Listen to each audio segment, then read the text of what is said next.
Namrud merupakan sosok raja yang menikahi ibu kandungnya sendiri, seorang pemimpin keturunan kelima dari Nabi Nuh. Namanya dikenal sebagai Namrud bin Kan'an bin Kush bin Ham bin Nuh, seorang raja yang populer di peradaban dunia sekitar tahun 2275 hingga 1943 sebelum Masehi.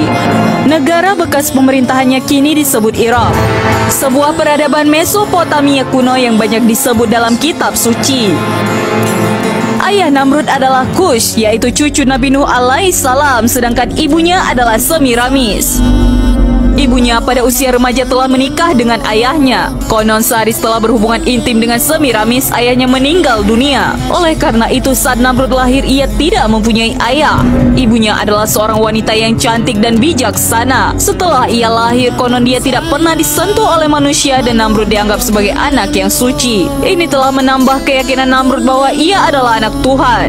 Raja Namrud telah dianugerahi dengan daya intelektual yang tinggi dan menjadi ahli dalam berbagai bidang seperti seni, desain, matematika, dan ilmu falak. Dia telah menemukan sistem seksagesimal yang membagikan lingkaran ke 360 derajat, 1 jam ke 60 menit, dan 1 menit ke 60 detik. Selain itu, dia menetapkan bahwa satu hari dibagi menjadi 24 jam, setiap jam ke 60 menit dan 1 menit ke 60 detik. Menurut dia, hari dimulai pada waktu tengah malam dan bukannya pada waktu matahari terbenam seperti yang dipercaya oleh kaum sebelumnya. Di samping itu, Namrud mahir dalam perhitungan matematika dalam konstruksi bangunan-bangunan besar, jembatan, kuil, istana, dan bendungan. Antara lain kontribusinya adalah konstruksi sistem saluran irigasi dan lembah Tigris dan Euphrates. Dialah orang pertama yang menggunakan batu bata dari tanah liat yang dibakar sebagai bahan bangunan. Bahkan Namrud terkenal sebagai arsitek Menara Babel, yaitu bangunan pencakar langit yang pertama di dunia. Sayangnya, sebagai seorang ateis, dia telah menyalahgunakan kemampuan itu untuk menyesatkan rakyatnya. Antara lain menggunakan ilmu falak untuk menciptakan berbagai sistem meramal nasib seperti horoskop dan meramal nasib palmistry. Tujuannya adalah untuk menunjukkan bahwa manusia tidak perlu Tuhan karena manusia mampu memprediksi dan mengubah nasibnya dengan sendiri.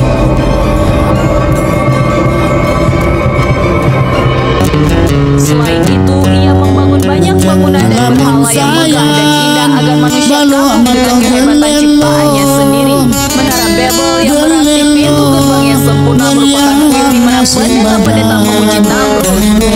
Tujuannya dibangun adalah untuk menaikkan semua bangunan yang mampu mencapai kayangan.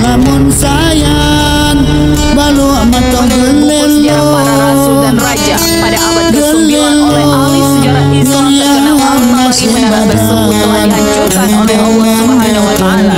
Awalnya para pendahulunya menggunakan satu bahasa, yaitu bahasa Suryani, tetapi ia memecahnya ke 72 bahasa yang berbeda. Akibatnya mereka tidak dapat berkomunikasi satu sama lain dan tidak dapat melanjutkan pembangunan menara tersebut. Ia juga sangat meminati ilmu sihir dan menggunakannya untuk mempengaruhi pikiran rakyatnya. Konon dia mempelajari ilmu tersebut dari dua malaikat Harut dan Marut yang pernah disebut dalam Al-Quran.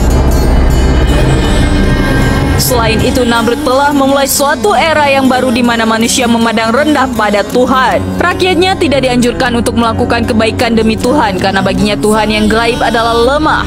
Oleh karena itu, orang-orang di bawah pemerintahannya bisa mengikuti nafsu manusia seperti berpesta, seks bebas, arak, dan segala kemungkaran yang lain.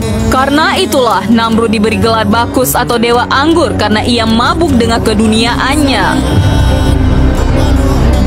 Ia juga mengklaim dirinya Tuhan karena sebagai seorang manusia, dia merasa lebih tahu tentang kelemahan manusia lain dibandingkan Tuhan yang jauh terpisah dari makhluknya sendiri.